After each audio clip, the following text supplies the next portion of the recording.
nos chroniqueurs se déboutonnent sur le vif.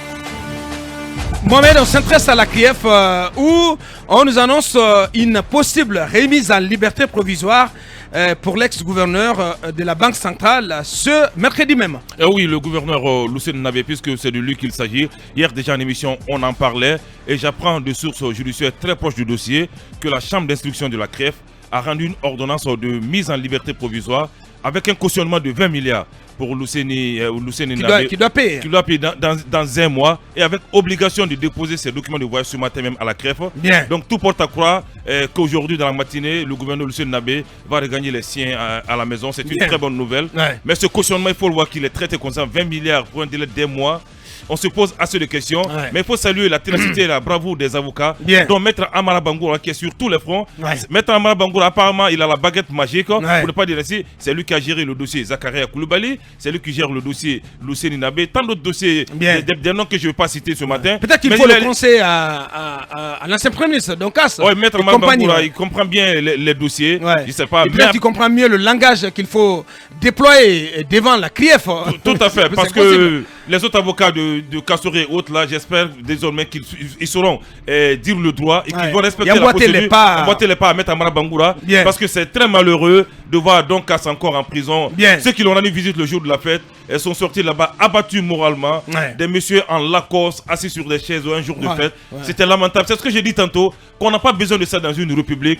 Moi-même, par contre, ils ont prié à l'intérieur de la maison de la maison d'arrêt de Conakry. Quel genre de prière? Vous n'êtes pas parmi les siens. Oui, mais c'est compliqué. Mais c'est pour le moment leur situation. Oui, mais j'ai dit quand même, contrairement à Alpha, on a des échos comme quoi ils ont prié. Ils ont prié, mais ces messieurs, le faiseur de l'ordre ne mérite pas la prison aujourd'hui. La prison doit être l'exception.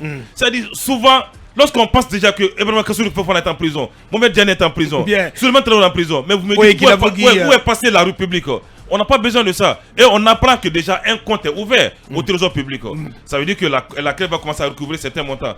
Donc commencer à recouvrir les montants au lieu de les envoyer en prison. On a même pu prévoir des accords transactionnels. Mais la prison doit rester l'exception. Donc vraiment, nous disons encore à la CREF de continuer à dire le droit, mais il y a un problème. On espère que le procureur Ali spécial ne va pas interjeter appel. Ali spécial. Ouais, Ali Touré, pardon. Ne va pas interjeter appel. Parce que la chambre d'instruction a rendu son ordonnance de mise en liberté. Si Ali s'y oppose, c'est pas une bonne nouvelle. C'est pas gagné. Allez-y, Manu avant. J'ai une question pour monsieur Mohamed Kaba. Oui, allez-y. Si docteur Lucieni sortait, je m'en féliciterais. Mais est-ce que vous avez lu l'ordonnance? Vous l'avez vu? Oui. Vous verrez l'ordonnance avec moi après. Nous, des sources sûres nous ont dit que ce n'est qu'une rumeur. Non. Non, je vous dis juste. Moi aussi de sources sûres. Oui. Des avocats, même du gouverneur Lucien Nabé. C'est pour ça que j'ai demandé si vous avez vu une copie de l'ordonnance. Évidemment. Bien. On attend de voir comment ça va évoluer dans la journée. D'accord. Bien. Oui, Manu, un mot là-dessus, très rapidement. Oui, je pense que ces derniers temps, surtout que Kaba... Peut-être que 20 milliards, ça se justifierait par le fait que, quand même, c'est une affaire de gros sous. Il s'agit de 3 tonnes d'or. De 3 tonnes. Dans un 3,14. Dans un premier temps. Et c'est 185 millions d'euros. Dans un premier temps. Il y a de quoi. Il y a de quoi. Est-ce qu'il a ça? Non, mais il y a de quoi. Non, mais je dis, mais puisque tu t'effares devant le montant de. Est-ce que l'or de la Guinée n'est pas à Finor? Bien. Non. Oui, où est-il? Non, posez-vous la question. Mais parce qu'il y a une procédure en cours aujourd'hui. Monsieur. On a besoin de notre or. Soit de notre or, de l'or physique ou de la valeur monétaire. De l'or est à Finor. Bien. Aboubacar, c'est à Finor que la Guinée a donné son or. On peut considérer que l'or de la Guinée est à Finor. Ah ouais, mais en quoi la responsabilité de Lucien Nabé est engagée? Parce qu'il était gouverneur? C'est lui qui avait signé le contrat. Non, il a payé près de 4 millions d'euros. Mais c'est lui qui avait signé le contrat en plus. Allez. Lui et son vice-gouverneur. Moi, je pense que c'est déjà un bon départ qu'il puisse avoir une liberté provisoire parce que son état de santé, comme l'annonçait souvent ces derniers temps Mohamed Kaba, était quand même devenu inquiétant. Et de ce point de vue, oui, je pense que c'est plutôt une bonne nouvelle si c'était avéré. Parce que Akumba met un peu de bémol d'abord. et le connaissant, il y a peut-être des raisons encore de se poser des questions sur la fiabilité de l'existence de cette ordonnance. Mais je crois... Vous ne pouvez pas mettre en doute cela. Non, je... Ah mais non, j'ai mes informations aussi. On a bien envie de vous croire, mais monsieur. bien sûr, on ne peut pas mettre en doute une information si cruciale comme ça. Monsieur. Ah mais non. Mais permettez-nous de douter. Mais vous doutez pourquoi? Douter, ça ne veut pas dire qu'on un avocat peut mentir. Je vais dire non. Mais une information si cruciale, lorsque un avocat se confie à un journaliste, c'est que c'est très clair. Mohamed, on a bien entendu confiance en toi et en ta source. Mais voilà, il y a toujours une nuance de doute. Ah, mais pourquoi? Voilà, non, tout n'est pas réglé, il n'est pas dehors. C'est ce que lui-même, il est avocat. Justement, puisqu'il n'est pas encore dehors. Il n'est pas dehors, monsieur. C'est une raison de se dire, ok, on attend d'observer. On attend. Mais ça reste globalement quand même une nouvelle à saluer. Par contre, le cautionnement, je ne le trouve pas aussi exagéré, Mohamed Kaba, parce que le dossier est quand même très costaud, même si on peut se questionner sur la responsabilité personnelle de Lucien Inabé, parce que c'est quand même le gouverneur de la Banque centrale qui a signé. Ce n'est pas... On ne peut pas mettre en cause sa personne physique, d'autant plus qu'il n'a pas été le seul à signer. Donc il a engagé l'État guinéen. Il faut peut-être que l'État guinéen engage des procédures de récupération. Mais derrière, quand on dit que parce que la CRIEF a ouvert un compte au Trésor public, donc il faut procéder juste avec la récupération de ce qui a été spolié. Des fonds, et laisser les gens libres. Je dis non, la loi ne dit pas que lorsque vous êtes soupçonné ou connu comme quelqu'un qui a spolié des deniers publics, il vous suffit de rembourser et puis vous êtes libre. Non, la loi ne l'a pas dit. Quand vous avez détourné, en matière économique, c'est comme ça. Je suis désolé. Non seulement vous remboursez, mais vous proposez une caution, c'est tout. Non, mais Kaba, merci à tous les deux. La caution, c'est comme ça. La prison doit être l'exception. La caution, c'est en attendant la procédure. Si peut-être que la loi ne l'a pas prévu, mais dans d'autres pays, Manu, c'est des accords transactionnels. Et c'est bien possible que les gens puissent se rembourser et qu'on leur permette de rembourser après, voilà, contre leur liberté. On s'adresse à l'ex-ministre Mohamed Keïta. Oui, bon, Mohamed Keïta, vous savez, on continue à parler de lui puisque dans l'opinion, depuis quelques jours, on pense qu'il a tenté de fuir le pays via les frontières donc de Sigiri pour rejoindre le Mali, puisqu'on sait qu'il est désormais interdit à tous les anciens gestionnaires de quitter le pays, même si auparavant, lui avait déjà pu quitter la Guinée au moins 4 fois et il est revenu les 4 fois de suite. Il l'a donc mentionné dans cet entretien qu'il a accordé à nos confrères de Mosaïque hier. Et donc, dans cet entretien-là, Mohamed Keïta essaie de montrer patte blanche pour qu'on croie qu'il n'a pas du tout tenté de fuir. Au prime abord, il dit qu'il a fait un faux pas dans l'escalier ici à Conakry, j'imagine chez lui à la maison. Mais toujours est-il qu'il avait prévu d'aller célébrer la fête de Ramadan de ce côté-là. Donc, il prend la route.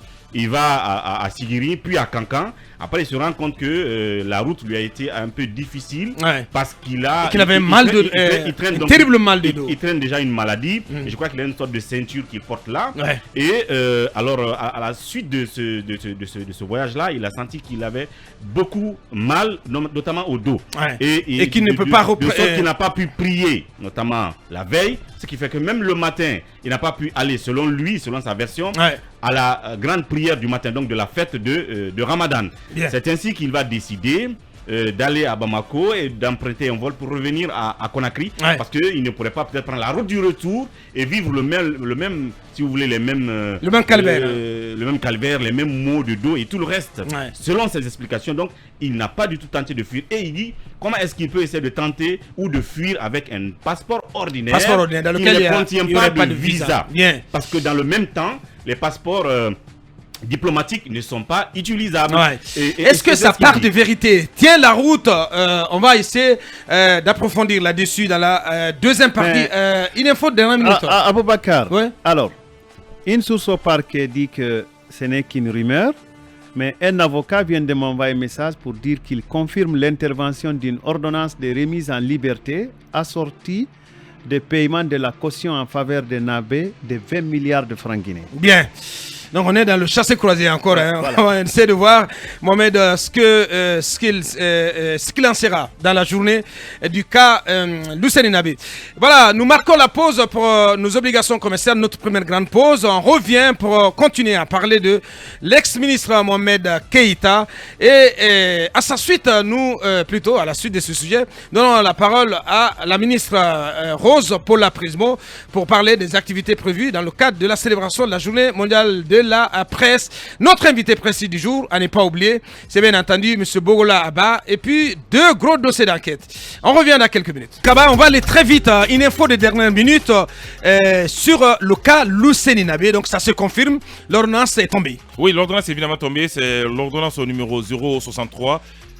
D'abord de rejet de la demande d'évacuation sanitaire et de mise en liberté assortie de contrôle judiciaire. Je vais terminer par le dernier motif. Rejetons la demande d'évacuation sanitaire sollicitée par M. Luceni Nabé. Ordonnons sa mise en liberté à charge pour lui de satisfaire aux obligations ci-après.